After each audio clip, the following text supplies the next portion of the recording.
As a closing remark, first time na ipaapit ko. Galing, matayo ng sulo. Well, we are very happy, we are blessed by the messages in song. Botong ipaabot ang kanta, home. You're going home. So we heard wonderful songs, the messages in songs. We give God glory. All of us are blessed. We give God all the glory. By the way, namoy copy sa ikan. Namoy copy. Katiwida. Para makaila lang yung sa nagdagwaya ng agbumaran, namoy copy wala. So, makakita ang album Blazing Echo. Wala naman siguro yung laing Blazing Echo, no? So they come because they are invited to come. So, naanamagin din sila, we also recognize that they have the album and we promote their album as well. So, dili po yung tuyo nila. Pero, naanamagin sila, alangan, kita magpahimalo sa inyo hanggang naas na yung album. Magmahay mo niya mo. You know, it's really hard to connect songs, Adventist songs or religious songs nowadays na narogil po. So we are happy na naay mga grupo na ito sa Maani. Wala man sila available karon. Ato lang mo sa ospital kung magpili ni sila dili lang sa Adventist Hospital, no? Kinsay kontakon ani. Napay tinawag sa ospital. Si June, ibili ni June kang okay, sa chaplaincy office na lang. Okay, kaya ako permanente po ko di makitaan.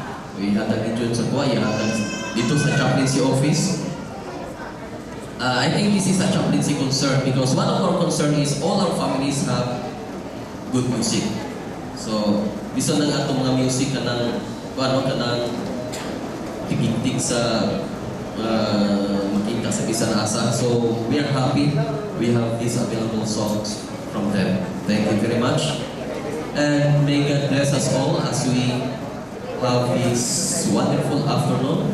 Thank you for coming as well. Church Board, we will have our meeting immediately while Pastor Cabalona will also share the message for the Sunday worship. Habang Pastor Cabalona. So we are glad that Pastor Cabalona dili nagi siya nagsimba, no? Dili siya nag-improve sa Apiro, pero we are happy na useful siya dito sa uban na church as leader po dito karon na naging siya dito uban na to. Tingnan ko din siya. So we talk, he is one of my mentors as minister. So thank you once again for the Blazing Echo. God bless you more. Padayon sa inyong pagka-galang ito. It's not only about singing here. The commitment of the singing group is not only about singing here. It is also about giving time for practice. Kung dili na po tayo diha ang hardship, ang usap po diha, they have families. No? So mag-practice nila na, ang tayo mag-asawa magbiyaan. Ayaw ba na bagong pang-anak? No? Pag uli anis ng panay, gigas practice, magnapapanis na sa mga lapin siguro. So it's not that easy, no? Pila ka pong dili mga bagong nanganak ang asawa. Oh. Duha sila, pero dapat ulitaw sila. Ulitaw na anak din yung ulitaw video na pero na anak. Anak video man. So they have families as well. That is their commitment to the Lord and they come to sing. And as far as I know, there are times that they have appointments on the Sabbath day na di igod magkauban ang ilang family.